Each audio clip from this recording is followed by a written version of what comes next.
Over the past few days, screenshots of classified US and NATO military information about Ukraine have been circulating on social media. Are these classified documents authentic? What else is in these documents? I'm Sina. Welcome to Factstyle.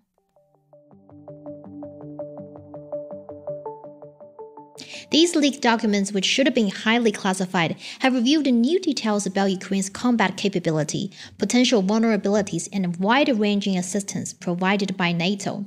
Although there are different opinions regarding the authenticity of the information disclosed, the Pentagon has started investigating the source of the leaked documents. Pentagon officials are scrambling to assess the fallout after dozens of classified intelligence documents were leaked, and they are not the only ones looking for answers, with Congress demanding a briefing from the Biden administration. U.S. officials admitted the documents are real slides, part of a large daily intelligence deck, but it appeared the documents have been edited in some places.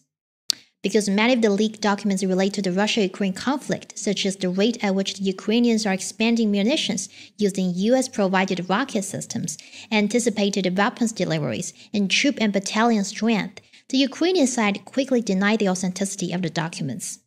One Ukrainian politician said these documents are fictitious information and have nothing to do with Ukraine's real plans.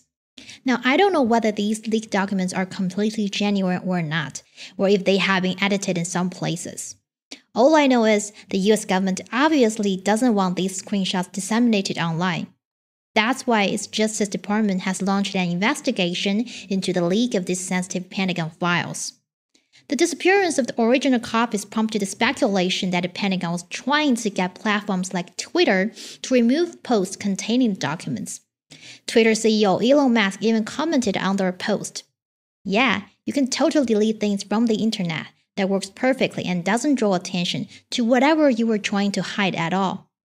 So is there really something that the Pentagon tries to hide at all?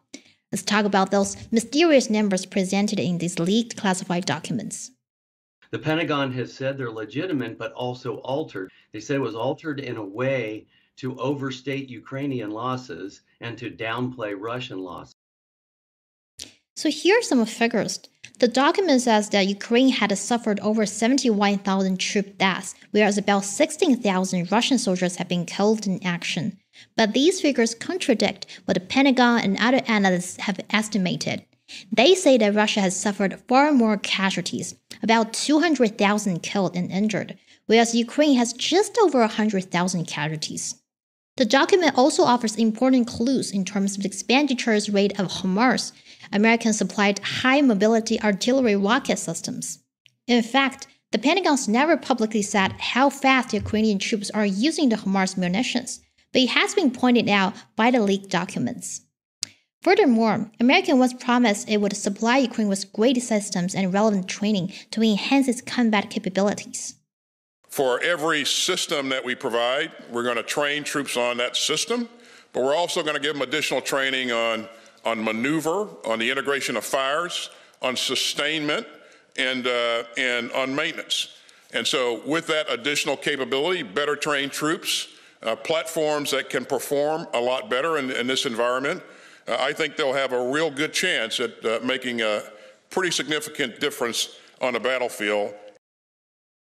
And it certainly did, according to these leaked documents. One document contains a summary of 12 combat brigades, with 9 of them being trained and supplied by the US and other NATO allies. That's about 40,000 Ukrainian soldiers. The document also lays out the total equipment needed for 9 brigades, which were more than 250 tanks and over 350 mechanized vehicles. I wonder how deep the US and NATO could have been involved in the Russia-Ukraine crisis, with Ukraine receiving billions of dollars in military aid. Who is truly fighting Russia? Ukraine or the US and NATO?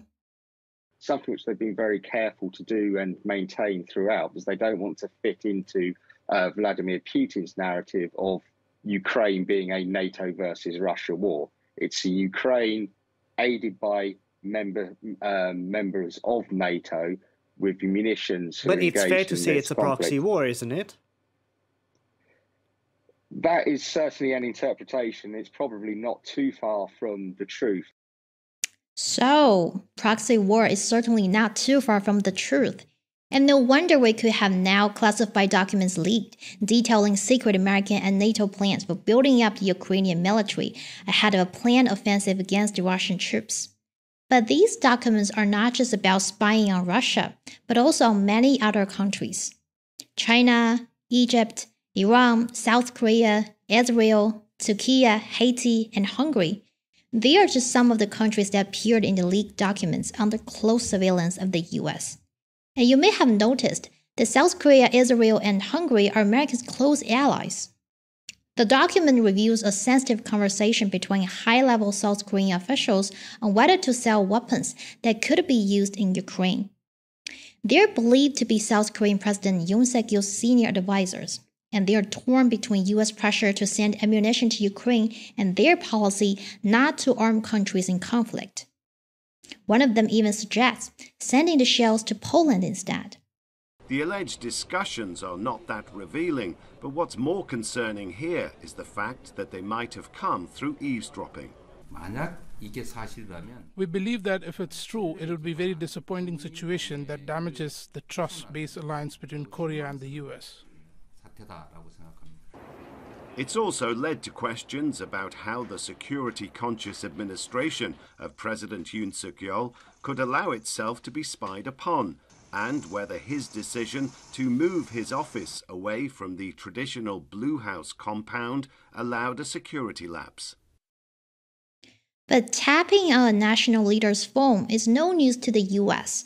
Back in 2013, then German Chancellor Angela Merkel's mobile phone was allegedly monitored by the US, and so are the emails and phone calls of then Brazil President Dilma Rousseff, according to secret NSA files leaked by the US whistleblower Edward Snowden. Same for Israel. After leaked documents appeared to suggest that the US had spied on some of its closest allies, the Biden administration tried to reassure Israeli officials that everyone is fine. But this is not everything. There could be more disclosures. U.S. officials have not ruled out the possibility of even more leaks. Right now, they're looking for clues that could help them narrow down the pool of potential suspects. So let's face it. It's fair to say that the US has a giant surveillance network all over the world, on the threats it perceives, also on its friends as well. As a Washington Post article pointed out, Americans' appetite for intelligence on friends and adversaries alike is well known to foreign governments, and should they ever forget, periodic leaks of classified information serve to remind them. Will this incident become the next Snowden 2.0? Are the leaked documents telling the truth? Should the people in other countries accept the US surveillance or resist it? In fact, is this revelation possibly telling us that there are different opinions inside the US government on Russia-Ukraine crisis? Don't forget, the Snowden incident happened when there was a huge divide between NSA and the US government. So leave your thoughts in the comments below. We'd love to hear your opinion. Alright, that's it for today. Thanks for watching. If you like our show, remember to click like and subscribe. I'm Sina. See you next time.